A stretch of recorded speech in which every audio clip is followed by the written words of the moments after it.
നിനക്കിന്ന് എന്തൊരു പ്രത്യേകത ഉണ്ടല്ലോ. ആണോ? എന്ത് പ്രത്യേകത? ഈ മുക്കുത്തിയുടേതാണോ ഈ പ്രത്യേകത?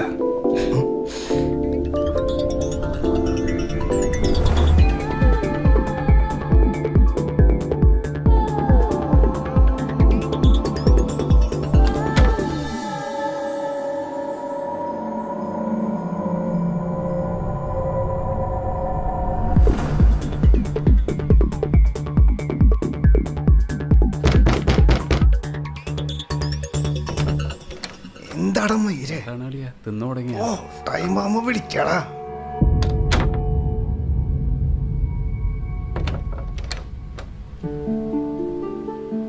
എവിടെ പോയി? എന്തെങ്കിലും പ്രശ്നമുണ്ടോ? എന്ത് പ്രശ്നം? മൂട് കളയാൻ ഓരോ കുരുപ്പുകൾ. നീ അതൊക്കെ വിട്.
എന്താടാ, നിനക്കൊന്നും മനസ്സിലാവണില്ലേ? നീ എന്താ കരുതിയേ നിനക്ക് മാത്രം പണി തരാറിയുള്ളൂ?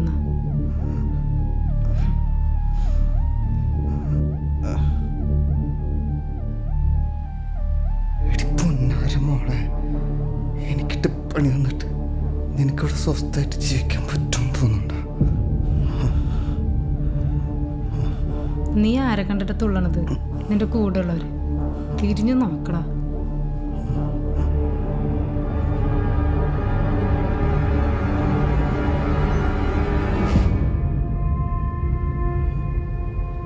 മറ്റവന് നീ എന്ത് ചെയ്തടി?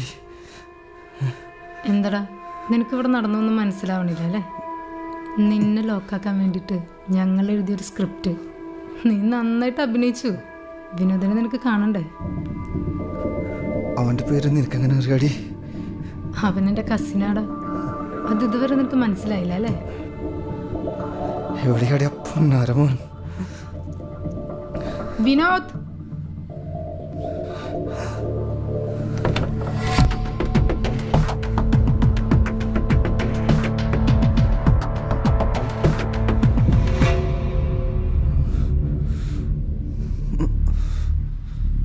കൂടെ നടന്ന് എനിക്കിട്ട് തന്നെ പണിഞ്ഞോളാ മോനെ. എന്റെ പെങ്ങക്കെട്ട് ഇത്ര ചെയ്തിട്ട് ഞാൻ ഇതെങ്കിലും ചെയ്യണ്ടാ. നിനക്കെന്നെ നന്നായി അറിയാലോ. നിന്റെ പെങ്ങളെടുത്തൊന്ന് പറഞ്ഞോർത്തക്ക് കേട്ടാ. I know you bastard. നീ ആരാ എന്താന്നൊക്കെ അറിയാൻ ബൈക്കിൽ പോയി. ഇനി നീ ഇവിടെ കിടന്ന് ഷോ ഇറക്കിയ പിന്നെ മണി പുറലോകം കാണില്ലേ? ആ ക്ലിപ്പ് എന്താ പറയാൻ?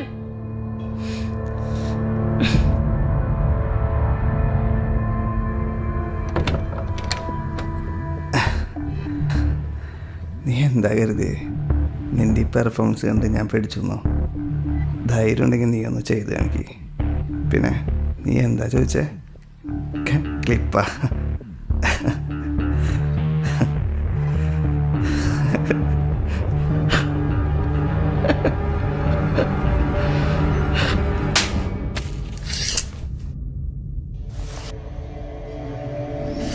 ഇനി അവനെ തല്ലണ്ട, ഒന്ന് കൊടുത്താലേ അത് മതി.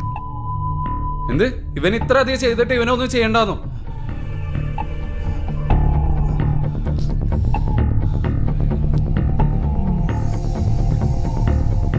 രണ്ടുപേരിപ്പോൾ തീർക്കും, എവിഡൻസ് ഒന്നും ബാക്കി വെക്കരുത്.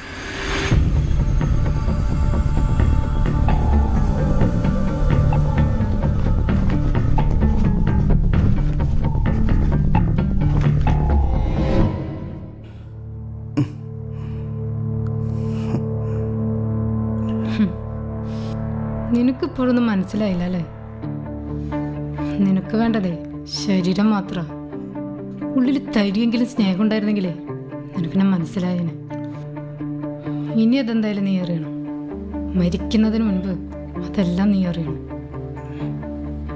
ഞാൻ അവളുടെ ചേച്ചി നിരുപമ. എന്നെക്കുറിച്ച് അവൾ പറഞ്ഞിട്ടുണ്ടോയെന്നറിയില്ല.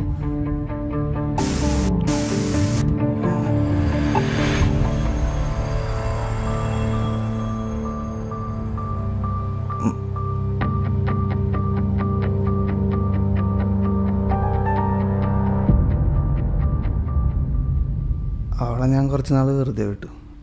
അത് അവൾക്കൊന്ന് ആലോചിക്കാൻ വേണ്ടി. അതുകൊണ്ടാണ് നീ ഇവിടെ വന്ന് ചിലക്കുന്നത്. എനിക്ക് തന്ന പണിക്ക് ഞാൻ ജീവനോടുണ്ടെങ്കിൽ ഞാൻ അവിടെ പണിഞ്ഞിരിക്കും. കേട്ടോടി. നീ അധികം കിടന്ന് തിളക്കണ്ടാ. നിന്നെ ചതിച്ചതേ നീ തന്നെ. നീ അവക്ക് കൊടുത്ത ഫോൺ അതാ നിന്നെ ഇവിടെ വരുത്തിച്ചത്.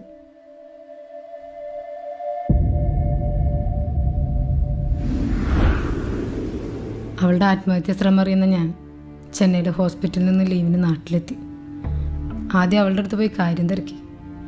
അവളെക്കുറിച്ച് എല്ലാം അറിയുന്ന എനിക്ക് അതൊന്നും ഉൾക്കൊള്ളാൻ കഴിഞ്ഞില്ല. അവളുടെ ഈ അവസ്ഥയ്ക്ക് പിന്നിൽ എന്തോ ഒളിഞ്ഞു കിടപ്പുണ്ടെന്ന് എനിക്ക് ഉറപ്പായിരുന്നു.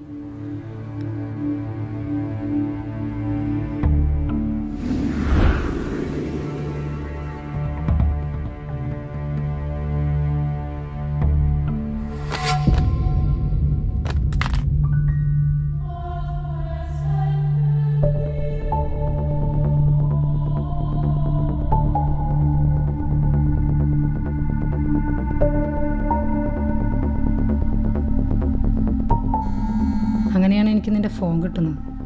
I can believe. അതെനിക്കൊരു കച്ചിത്തുരുമ്പായിരുന്നു വിനോദിലേക്കും അവനിൽ നിന്ന് നിന്നിലേക്കും എത്താൻ.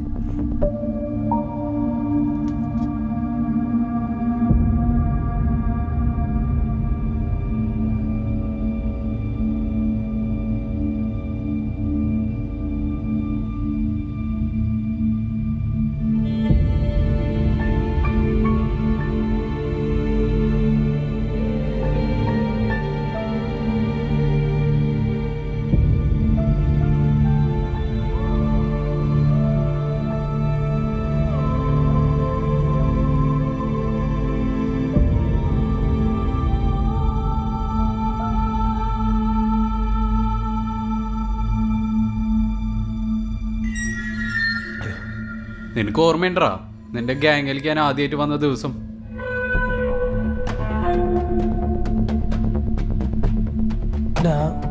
ഇവിടെ അധികം എടുക്കാൻ നിൽക്കണ്ട. ഒരുമാതിരി വൃത്തിയായിട്ട ടീമാ. അതിൽ മെയിൻ ഒരുത്തനുണ്ട് റോണി. അവൻ അടഞ്ഞ പിന്നെ നമ്മളെ തീർക്കും. ഓ റോണി മച്ചാനെ, റോണി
പുതിയ ആള്?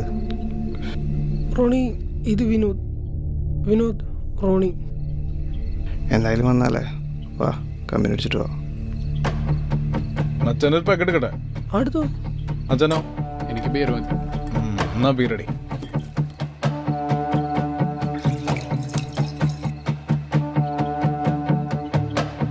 അടിക്കേ.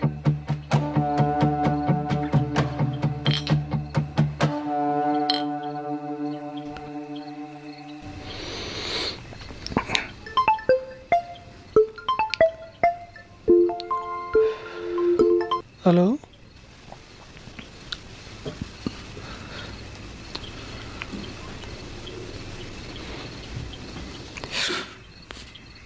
അളിയാ സീരിയസ് ആണോ?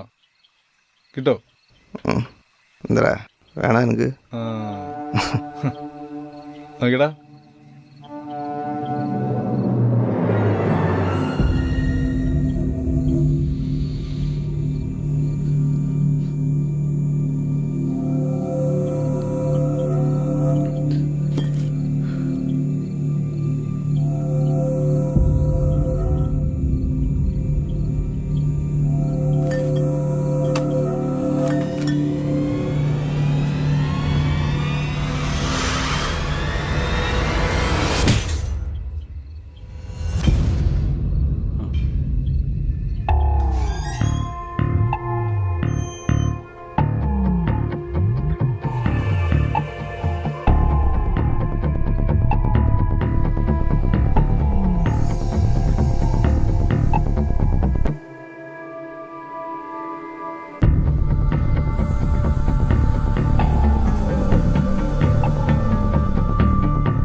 ഇത് മാത്രമേ ഉള്ളോ അത് വേറെ ഉണ്ടോ? പറയടാ, പറയാൻ. നിന്നെക്കൊണ്ട് പറയിപ്പിക്കാൻ എനിക്കറിയാം.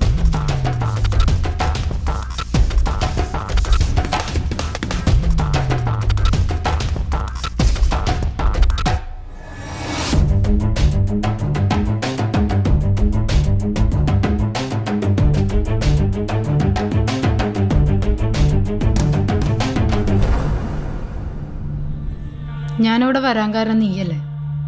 നീ പറ, ഇതിന്റെ ബാക്കി എവിടെ? എവിടെയാടാ?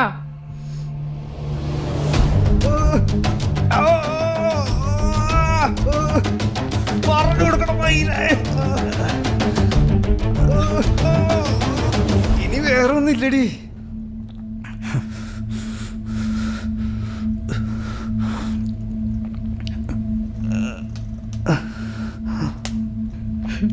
നിനക്കൊക്കെ ഒരു വിചാരമുണ്ട്, ഒരു പെണ്ണിനെ സ്നേഹിച്ച പിന്നെ അവൾ രണ്ടും കെട്ട സ്ത്രീയാണെന്നും അവളൊക്കെ ഏത് രീതിയിൽ ഉപയോഗിക്കാമെന്നും. പക്ഷേ നിനക്കൊക്കെ അറിയാത്തൊരു കാര്യമുണ്ട്. നിന്നെയൊക്കെ ജീവന തുല്യം സ്നേഹിച്ച് കൂടെ നിൽക്കുന്നത് ഏതൊരു സാഹചര്യത്തിൽ കൂടെ ഉണ്ടാവും എന്നുള്ള വിശ്വാസത്തിലാണ്. അതിന് സ്നേഹം എന്താ ഏതാന്നൊക്കെ അറിയാത്ത നിന്നെപ്പോലെയുള്ള നാറുകൾക്ക് ഇതൊക്കെ പറഞ്ഞ് മനസ്സിലാവും. നീ എന്നെ എന്ത് വേണമെങ്കിലും ചെയ്തോ, പക്ഷെ എൻ്റെ ശരീരത്തിൽ ഒരല്പം ജീവൻ എങ്ങാനും ബാക്കിയുണ്ടെങ്കിൽ ഒരെണ്ണത്തിനും ഞാൻ വെറുതെ വിടില്ല.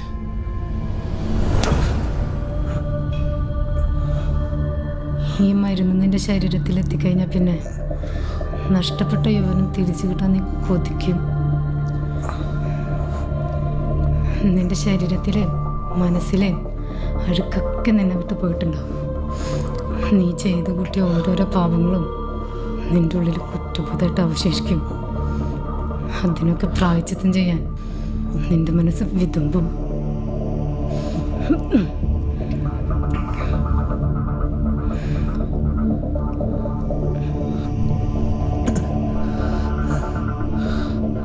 ഒരു തരി ജീവൻ എങ്ങാനും ബാക്കിയുണ്ടെങ്കിൽ പിന്നെ നീ ഒന്നും ഉണ്ടാവില്ലട്ടാ. നിനക്കിനി ജീവനുണ്ടെങ്കിൽ നീ ഉയർത്തെഴുന്നേറ്റാ നീ എൻ്റെ അടുത്തേക്ക് വാ. ഇങ്ങനെ ഒരു ക്രൂരത ഇനി ഒരു പെണ്ണിനോടും നിന്നെപ്പോലുള്ളവന്മാരെ ആവർത്തിക്കാൻ പാടില്ല. അതിനുള്ള അവസാനത്തെ താക്കീതാണിത്.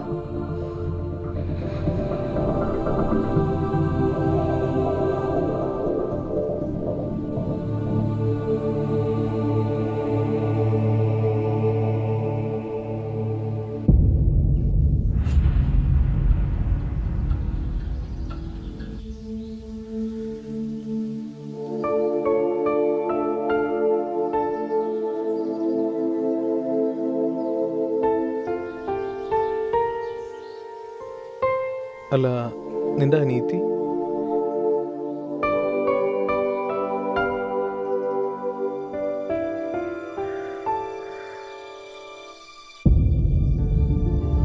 ഇത് നീയല്ലേ?